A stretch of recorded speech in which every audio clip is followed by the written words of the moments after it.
Bonjour YouTube, bienvenue dans ce premier épisode de Kezako et aujourd'hui on parle du jeu The Medium. Développé et édité par Bluebird Team, aussi à l'origine de Layer of Fear 1 et 2, le jeu initialement prévu pour le 10 décembre 2020 sera repoussé, Covid oblige, au 28 janvier 2021. Dans le jeu, on incarnera Marianne, qui est une médium qui a la capacité de percevoir et d'interagir avec le monde des vivants, mais également avec le monde des morts. Hantée par le meurtre d'une enfant, elle va mener une enquête dans une station hôtelière en étant poursuivie par un monstre appelé la Mâchoire.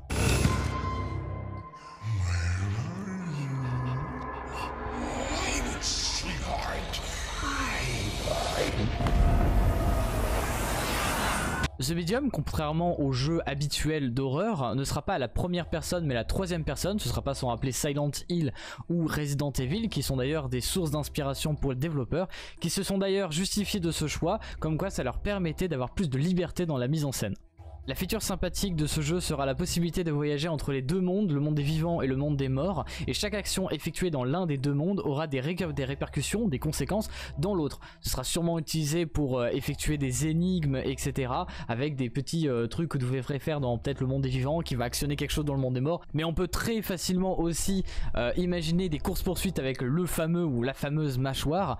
Imaginons une course-poursuite où le monstre vous suit de très près, vous êtes dans le monde des vivants, pour vous en sortir, vous devez passer dans le monde des morts. Ça augmente l'angoisse et la pression que vous aurez pendant que vous jouerez de trouver vite un point ou un moyen de partir du monde des vivants pour aller dans l'autre.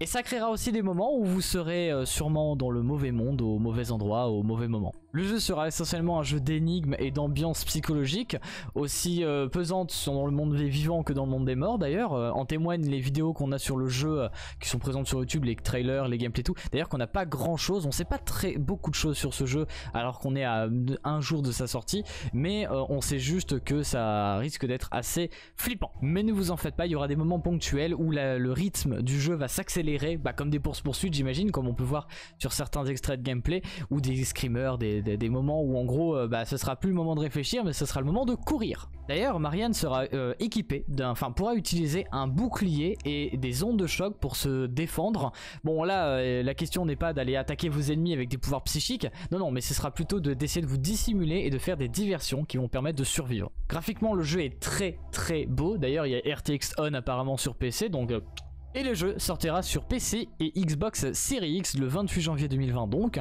Voici les configs minimum que vous aurez besoin pour pouvoir faire tourner le jeu. En conclusion, on sait pas grand chose sur The Medium, même la presse n'a pas eu énormément d'infos et n'ont pas pu beaucoup jouer au jeu. Résultat, on est très curieux de voir à quoi va ressembler le jeu à sa sortie. D'ailleurs, je pense que je vais le faire en live, en fait je sais pas. Bon, normalement je devrais le faire en live, on verra bien.